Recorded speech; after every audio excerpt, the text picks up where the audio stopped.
Yang kedua adalah menyelamatkan manusia dari ras diskriminasi. Apa itu dibilang Ustaz? Ras diskriminasi. Orang Arab dia pandang seseorang itu dari sukunya, sehingga tersebut dalam sejarah Bilal bin Rabah. Bilal bin Rabah ini kan seorang budak. Budak di zaman dulu itu hak milik. Namanya hak milik, terserah kita. Mau kita banting, mau kita lempar, mau kita bunuh, itu hak milik kita. Itu dulu, sebelum Islam datang, sebelum Al-Quran datang. Sehingga Rasulullah SAW datang menjelaskan melalui Al-Quran. Apa kata Al-Quran? Inna akramakum indallahi atqakum. Sesungguhnya yang paling mulia adalah orang yang bertakwa kepada Allah Subhanahu wa taala. Ini berarti orang yang mulia bukanlah seorang yang gelarnya banyak, profesor, doktor. Orang yang mulia kata Allah bukan orang yang punya kedudukan dan pangkat dan jabatan. Orang yang mulia bukan orang yang punya banyak aset pengembannya, banyak rumahnya, tidak. Tetapi kata Allah, inna akramakum indallahi atqakum, adalah orang yang paling bertakwa kepada Allah Subhanahu wa taala.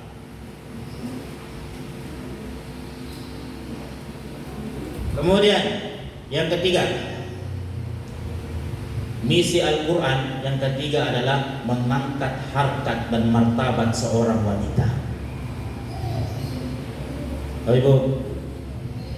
Ibu, kita ini semua wanita bersyukur kita. Kenapa? Jika seandainya tidak ada Nabi, tidak ada nanti sekarang ini, termasuk saya pun juga tidak ada. Kenapa? Karena orang Arab dulu ada kebiasaannya, kalau ada seorang istri lalu kemudian melahirkan seorang wanita, maka itu aib.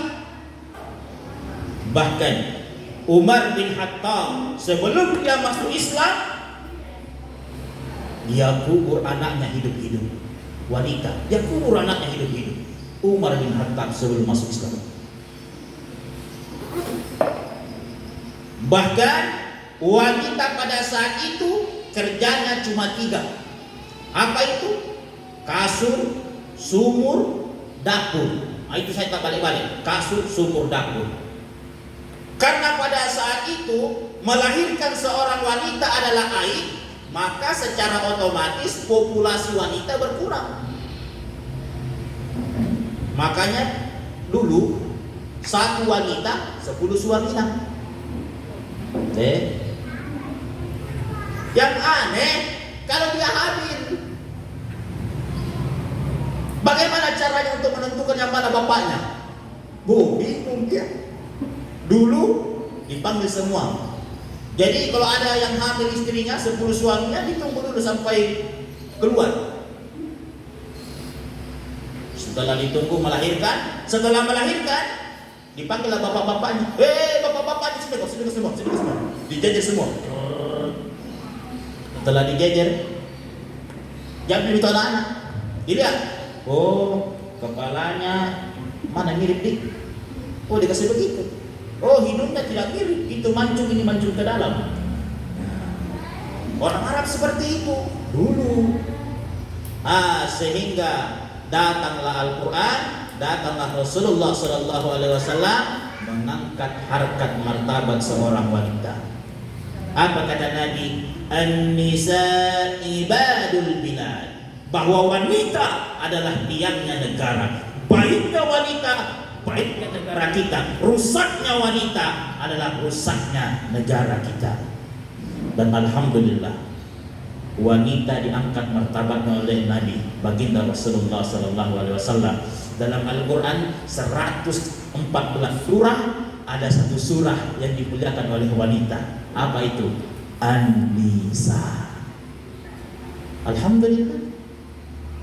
Jadi kita itu perempuan mulia sekali. Ibu, kalau kita ini satu laki-laki, maka nanti akan menghasilkan satu laki-laki yang bagus. Betul tidak? Betul. Tapi kalau kita didik seorang wanita, maka akan lahir generasi-generasi yang terbaik. Makanya ibu-ibu itu Masya Allah luar biasa. 9 bulan 15 hari Allah simpan satu alam dalam pihak yang bernama rahim. Rahim. Di mana diambil itu?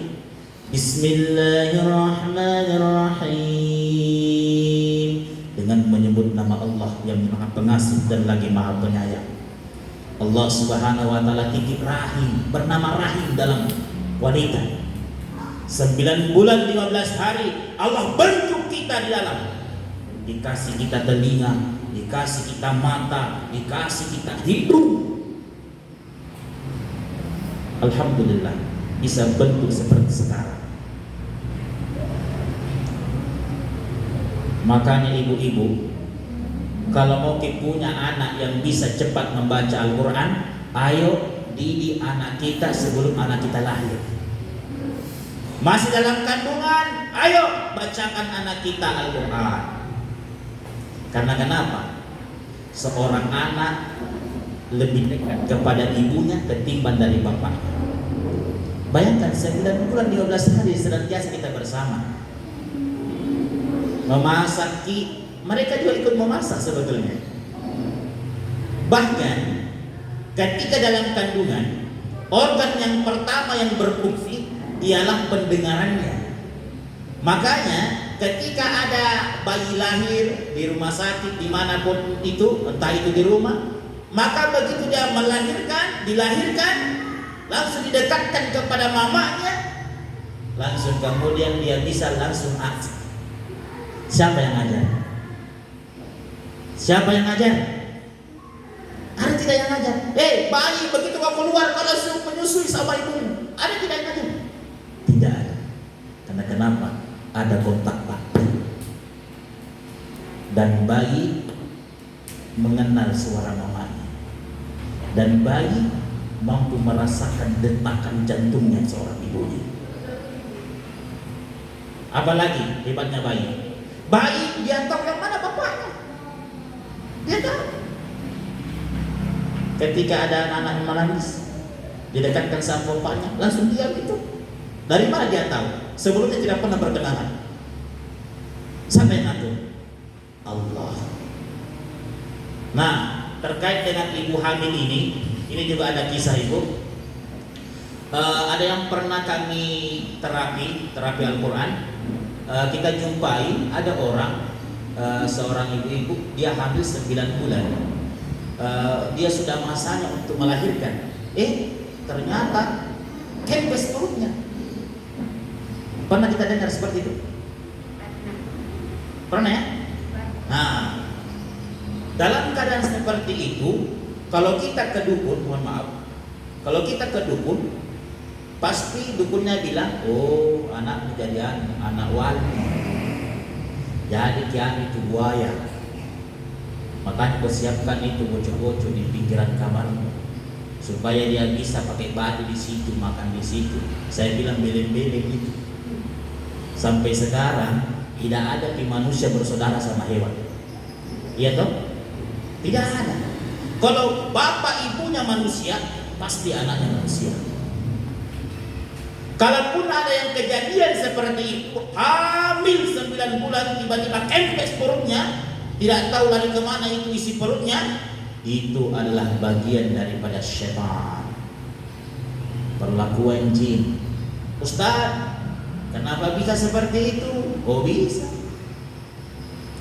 Syaitan itu sangat mudah untuk mentipu dayai seorang manusia. Nabi Sulaiman, tahu ibu Nabi Sulaiman? Ibu tahu Nabi Sulaiman? Kenal? Nabi Sulaiman ketika dia tanya kepada bangsa jin, wahai jin, siapa yang bisa memindahkan mahkotanya Ratu Balkis, istananya Ratu Balkis? Lalu kemudian jin Ifrit angkat tangan, ya Sulaiman, Jika sekiranya engkau mengizinkan kepada saya, maka saya akan pindahkan sehingga sananya Ratu Bilqis dengan sekejap mata. Coba bayangkan, kalau langsung muncul seperti itu di iklan-iklan televisi muncul Wani Piro. Seperti itu jawabannya, sekejap mata. Kalau itu saja bisa dilakukan oleh bangsa jin, apalagi kalau sudah masuk dalam diri kita. Bisa saja mereka melakukan apalah, pokoknya dia sakiti, dia sumbat, pembuluh darah dan sebagainya. Oh, bisa saja bagi mereka itu mudah bagi mereka. Alhamdulillah, Allah Subhanahu wa taala turunkan Al-Qur'an. Salah satu sifat dari Al-Qur'an itu adalah syifaun. Apa ya? Apa itu syifa? Pakura, obat.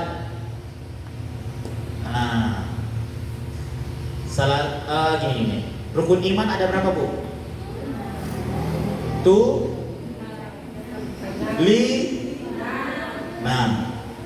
Salah satu rukun iman apa itu? Iman kepada Allah. Salah satu di antaranya adalah iman kepada kitab-kitab Allah. Kalau kita beriman kepada kitab-kitab Allah, termasuk di dalamnya Al-Quran, maka kita sebagai orang Islam, orang yang beriman, wajib yakini itu. Kemudian, karena Al-Quran mengatakan, wa nunazzilu minal Qur'ani ma huwa shifaa'un wa rahmatun lil mu'minin. Dan kami turunkan Al-Quran sebagai obat dan rahmat bagi orang-orang yang beriman. Mengaku enggak orang beriman? Mengaku enggak orang-orang beriman? Ngaku. Kalau kita orang-orang beriman, itu tadi. Ayo yakini Al-Quran, ternyata Al-Quran itu obat. Cuma ada yang bertanya, Ustaz, bagaimana caranya? Mudah. Inilah yang biasa dikenal di luar sana ruqyah syar'iyah, atau yang lebih dikenal dengan terapi Al-Quran. Jadi ruqyah syar'iyah itu, terapi Al-Quran itu, keliru di pemahaman tak. Kalau kita anggap bahwa nanti kita diruqyah oleh orang kesurupan, keliru pemahaman tak. Jadi orang diruqyah tidak harus orang kesurupan, biar sadar. Karena pada dasarnya istilah kata ruqyah itu berasal dari kata bahasa Arab. Maknanya apa? Mantra-mantra, jampi-jampi, doa. Jadi kalau doa yang disyariatkan oleh agama kita ialah doa yang bersumber dari Al-Quran dan Sunnah Rasulullah Sallallahu Alaihi Wasallam. Anak tak sering nangis tengah malam, mungkin karena sakit perutnya. Jangan ingat sandronya, ingat Allah dulu. Bagaimana caranya? Ambil air segelas, baru kita dekatkan di mulut. Kita bacakan Al-Fatihah, Al-Fatihah, ayat kursi, 3 kul huwallahu ahad, Surah Falaq, Surah Nas. Ini sering kita dengar, tapi kadang kita sepelekan, padahal manfaatnya luar biasa. Ya.